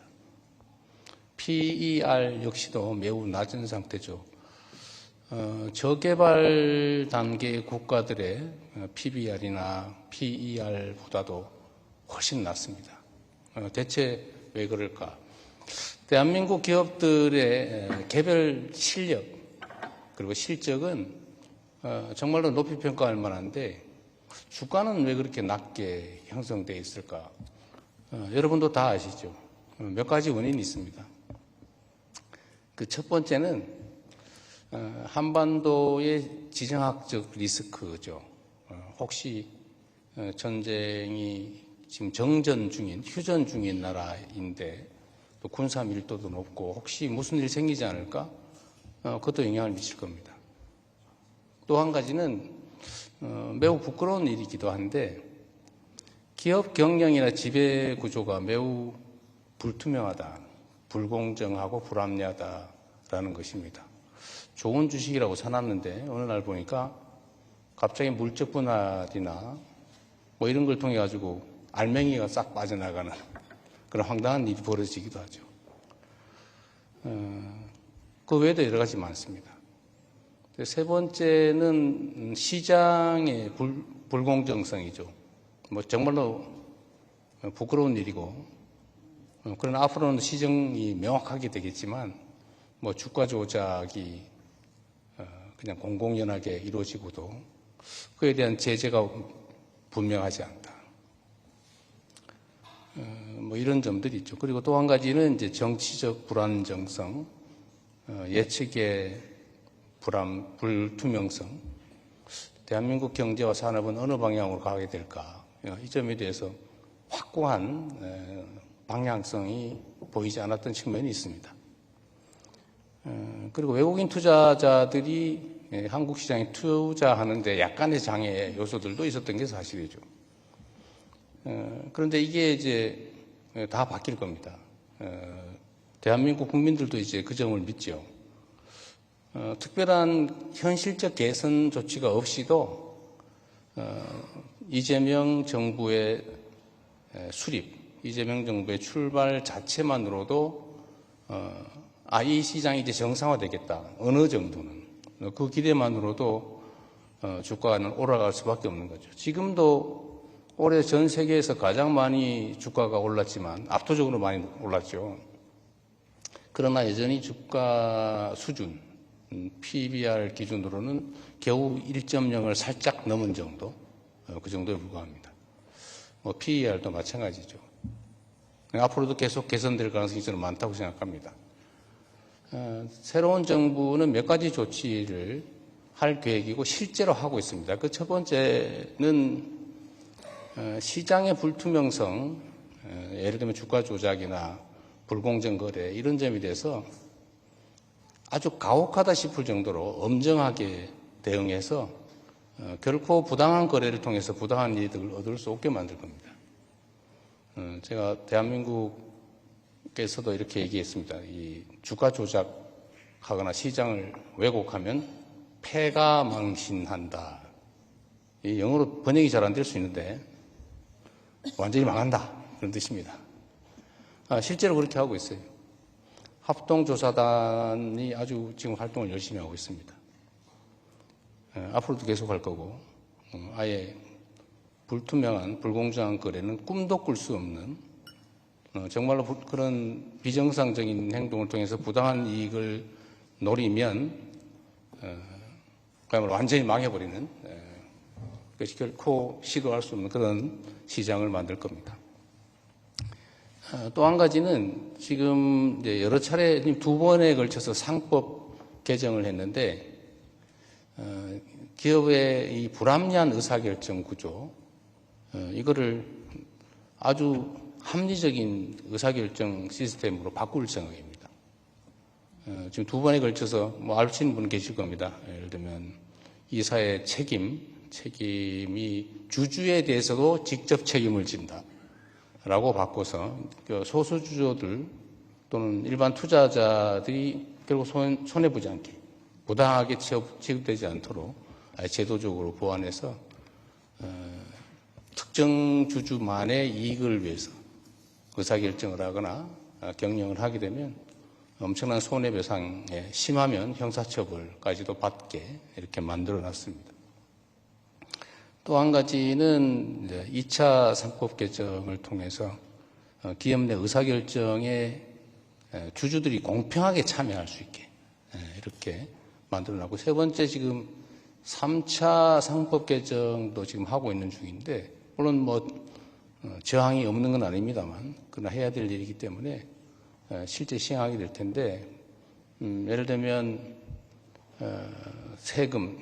세금세 제도의 계획을 통해서 더 많은 배당이 이루어지게 한다든지 또는 자사주를 취득해서 경영권 방어를 위해서 이기적으로 남용한다든지 뭐 이런 것들을 못하게 만드는 3차 법률 개정, 제도 개선도 하고 있습니다. 그 외에도 필요한 것들이 있다면 아주 합리적인 기업 의사결정과 경영이 이루어지게 하는데 필요한 제도들은 예외 없이 다 도입할 생각입니다.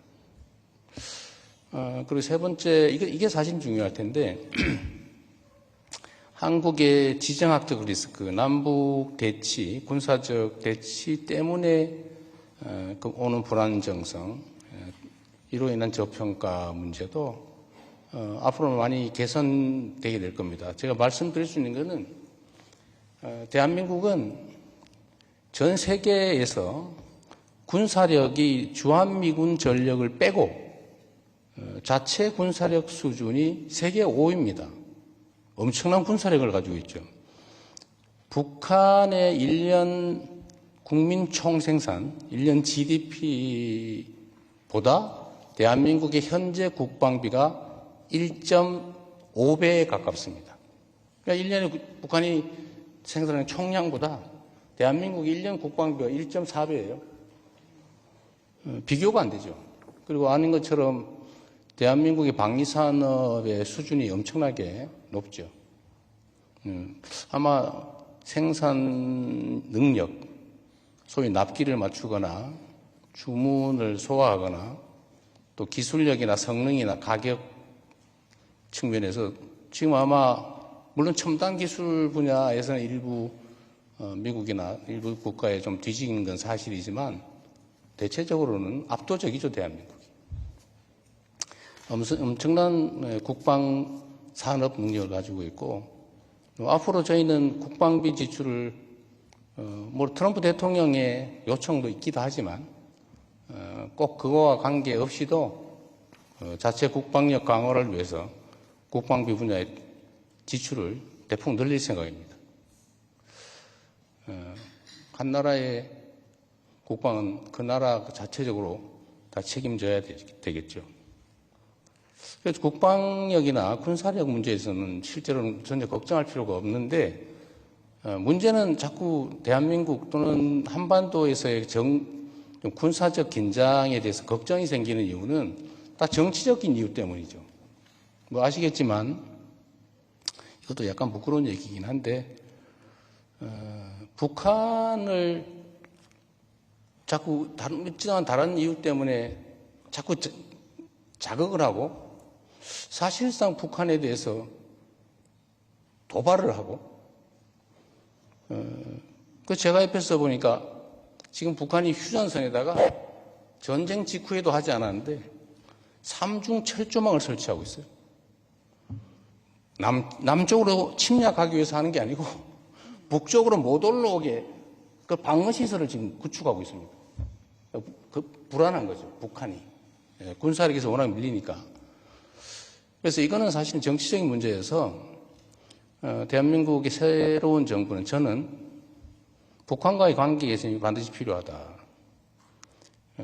군사적으로 압도하는 건 기본적으로 중요한데 그건 바탕일 뿐이고 군사적 긴장이 높아지는 게 경제적으로 손실을 가하기 때문에 평화롭게 서로 대화하고 소통하고 피차간에 도움되는 길을 찾자.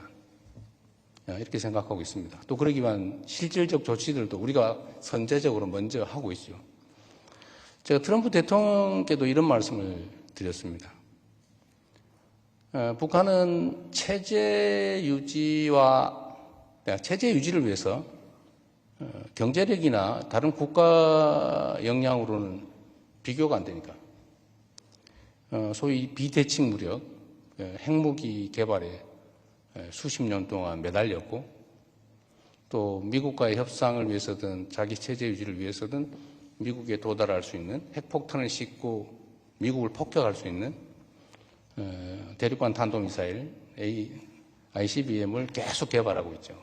거의 아직 성공은 못한 걸로 보이는데 거의 마지막 단계의 소위 대기권 재진입 기술 요거만 남겨놓은 상태라는 겁니다. 그것도 곧 해결될 가능성이 높아요. 뭐 다 아시는 것처럼 러시아와 우크라이나 전쟁 때문에 생긴 특수한 관계들, 북한과 러시아 간의 군사 협력이 강화되면서 뭐 또 새로운 우리로서는 위협 요인, 북한으로서는 기회 요인이 생기게 되겠죠. 그래서 제가 트럼프 대통령께도 이런 제안을 드렸던 겁니다.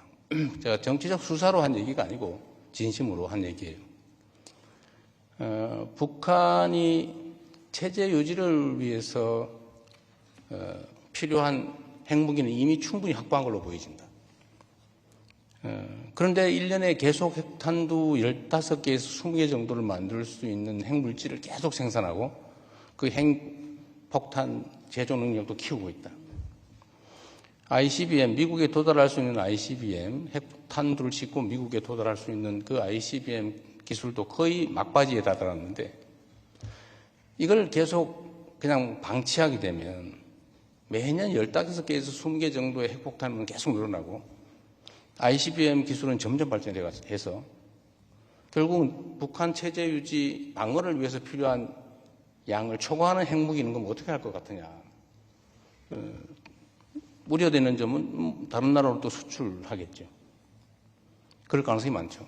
그래서 지금 상태로 이걸 멈추는 것만 해도 추가 핵물질 생산, 핵탄두 생산, 추가 ICBM 개발, 또 해외 핵물질, 핵탄두 수출 이런 것들을 중단시키는 것만 해도 상당한 안보적 이익이 있지 않냐. 그러니까 일단 단기적으로는 핵 개발, 핵 수출, ICBM 개발을 중단하자. 중기적으로 핵 무기를 감축해 나가자. 장기적으로는 비핵화를 추진하자. 그런데 이 이 협상을 할 수 있는 당사자, 그리고 역량을 가진 당사자, 그리고 의지를 가지고 있는, 역량 외에 의지가 있어야 되잖아요. 의지를 가지고 있는 사람은, 그리고 북한이 믿을 만한 협상 상대는 트럼프 대통령이 내가 보기엔 유일하다. 그러니 대한민국 유일한 세계 분단 국가, 여기에 평화를 만들어내면 이게 진짜 세계사적인 평화 구축 성과가 된다. 진정한 피스 메이커가 된다. 우리는 그걸 열심히 조정하고 지원하겠다. 이 말씀을 제가 드렸던 겁니다. 그래서 이 안보 문제도 대한민국 정부가 이렇게 좀 긍정적인 포지티브한 입장을 취하고 실제 정책으로 추진해 나가면 우리가 압도적인 국방력과 경제력, 종합 방위력을 가지고 있기 때문에 사실 군사적 위협은 한반도의 위협이라고 하기 어렵죠. 굳이 비교를 하자면 대만도 중국으로부터 일종의 위협을 받고 갈등하고 있지만 거기는 대한민국처럼 그렇게 저평가되어 있지 않지 않습니까? 이게 다 정치적인 거죠. 그래서 이 정치적인 지정학적 리스크는 우리 새로운 정부는 확실하게 해소할 생각이고, 그게 아마 대한민국의 경제 상황이나 주가 지수에는 상당히 큰 영향을 미치지 않을까 싶습니다. 마지막으로 네 번째는 대한민국의 산업정책, 경제정책에 관한 것입니다. 사실 경제에 국가정책이 미치는 영향은 매우 크죠. 대한민국은 이제는 산업을 완전히 첨단 기술 분야, 재생에너지, 우주방위산업, 바이오 등등으로 다 대대적으로 개편할 생각이에요. 그리고 정부에서도 엄청난 투자를 실제 준비하고 있고, 확장 재정 정책을 통해서 정부의 역할도 대대적으로 늘릴 생각입니다. 산업정책, 경제정책에 대해서 우리 국민들 또는 기업인들이 이제 예측 가능한 그런 상황을 만들어야 되겠습니다. 대한민국 경제와 산업이 어느 방향으로 가겠구나. 그걸 명확하게 우리가 이제 제시하고 있는 중이고 앞으로 실제로 실행을 할 것입니다. 이제 두 가지 정도의 추가 요소가 있는데, 하나는 외국인 투자자들이 느끼는 불편함을 저희가 해소하는 거죠. 매우 아쉬운 것은 아직 모건 스탠리 지수에 대한민국 시장이 편입되지 못한 거죠. 모건 스탠리 혹시 오셨습니까? 오늘 특별히 뵙고 싶었는데. 네, 잘 부탁드립니다.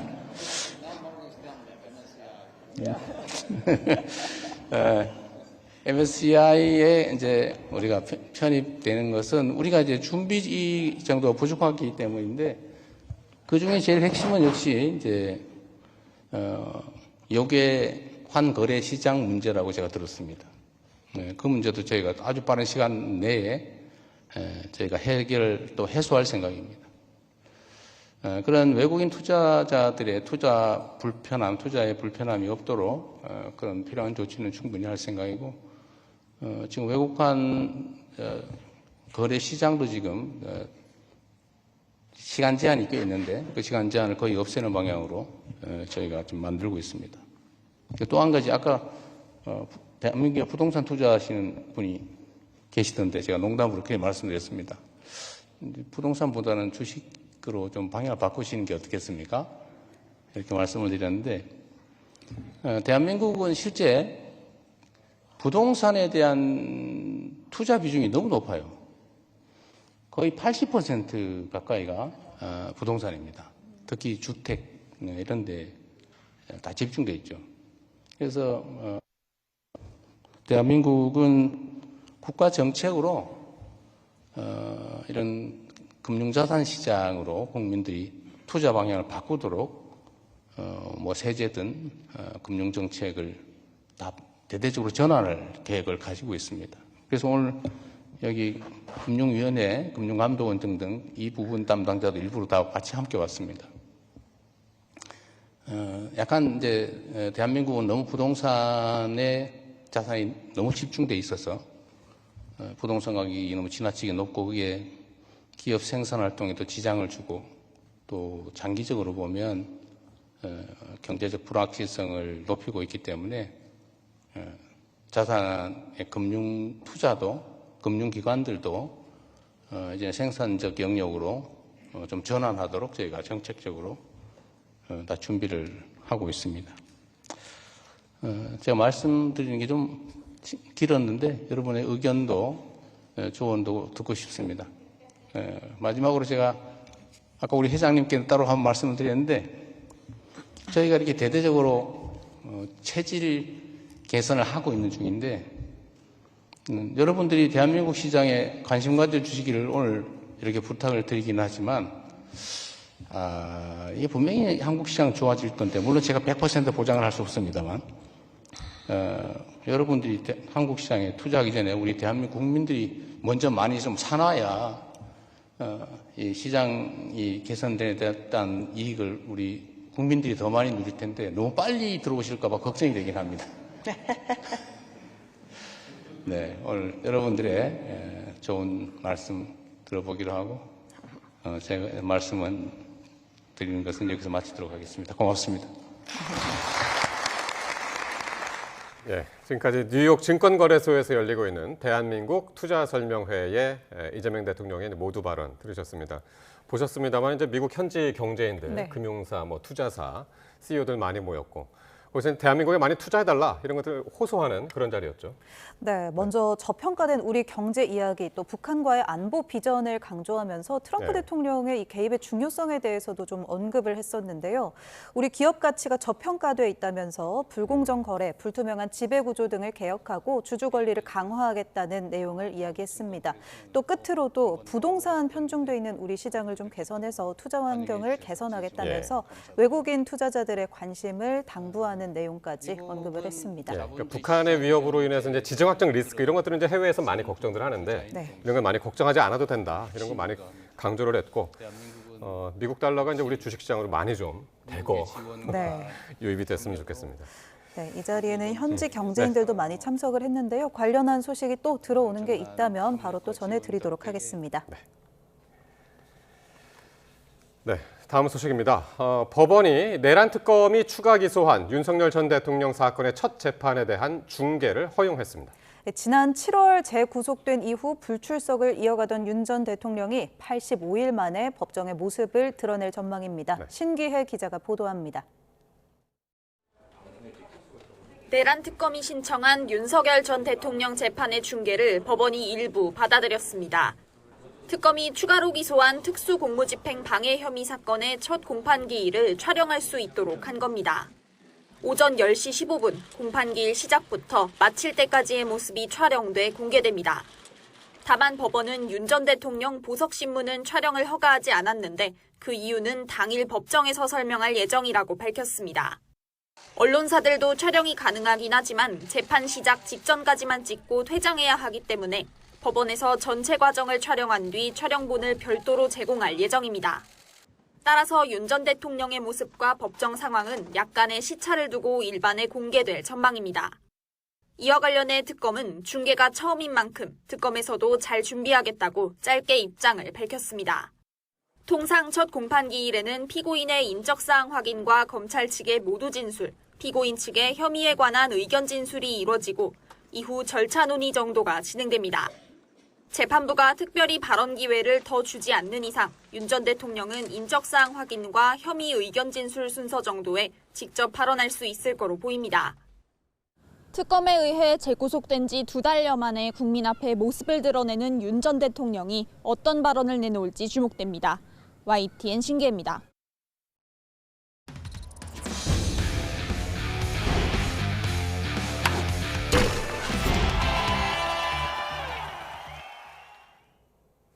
네, 네, 계속해서 스포츠 소식입니다. 프로야구 선두 LG가 정규리그 우승을 눈앞에 두고 있습니다. LG가 롯데를 대파하는 동시에 2위 한화는 두산의 덜미를 잡히면서 LG는 정규리그 우승 매직 넘버를 3으로 줄였습니다. 허재원 기자가 보도합니다. 롯데 유격수 전민재가 악송구를 범하는 사이 LG 주자 2명이 홈을 밟습니다. 1루수 고승민의 홈송구가 또 빗나가면서 한 점을 더 헌납합니다. 계속된 원아웃 1-3루 기회에서 오스틴의 석점 홈런이 터지면서 LG는 순식간에 6대0까지 달아났습니다. 선발 손주영의 7이닝 무실점 호투까지 더한 선두 LG는 롯데를 11대1로 크게 이겼습니다. 2위 한화가 두산의 덜미를 잡히면서 정규리그 우승을 향한 매직 넘버 2개를 한꺼번에 줄였습니다. 한화와 주말 3연전에 돌입하는 LG는 대전 원정에서 정규리그 우승에 도전합니다. 갈 길 바쁜 한화는 두산의 홈런포에 울었습니다. 1회 케이브에게 솔로 홈런을 얻어맞았고 5회에는 김재환과 양석환에게 연속타자 홈런을 허용하며 힘없이 무너졌습니다. 한화 선발 와이스는 팀 동료 폰세와 함께 프로야구 역대 최초로 한 팀에서 2명의 투수가 한 시즌 200탈삼진을 넘어서는 대기록을 세웠지만 팀 패배로 빛이 발했습니다. 삼성의 디아즈가 5회 원아웃 3루에서 2루타로 타점을 추가합니다. 올 시즌 디아즈의 147번째 타점으로 지난 2015년 박병호가 세운 프로야구 한 시즌 최다 타점 기록을 넘어섰습니다. 디아즈는 8회에는 오른쪽 담장을 넘어가는 시즌 49호 홈런을 추가하며 역대 외국인 선수 한 시즌 최다 홈런 기록도 다시 썼습니다. YTN 허재원입니다. 고교 야구 최고 투수 가운데 한 명인 장충고의 문서준이 메이저리그 토론토에 계약금 150만 달러, 약 21억 원을 받고 입단했습니다.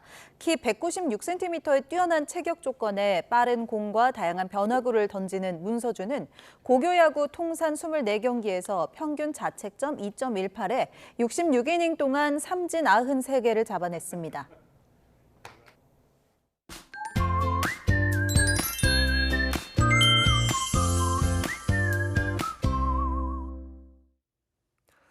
내일은 가을보다 여름에 조금 더 가까운 날씨가 이어지겠습니다. 서울 낮 기온이 28도, 대구 29도까지 오르는 등 오늘보다 또 예년보다 높겠고 여전히 햇볕이 강하기 때문에 맑은 하늘이 드러나는 중부를 중심으로 한낮에는 볕이 조금 뜨겁게 느껴질 수도 있겠습니다. 이렇게 중부를 중심으로 맑은 날씨가 이어지겠지만 아침까지 안개가 매우 짙게 끼는 곳이 많겠고 남부지방은 대체로 흐린 가운데 전북은 아침까지, 경남은 오후까지, 전남과 제주도는 밤까지 오락가락 비가 내리겠습니다.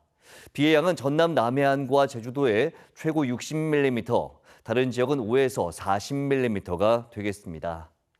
내일 아침 기온은 서울 18도, 대전 18도, 광주 22도, 부산 23도로 오늘보다 1도에서 3도가량 낮겠습니다.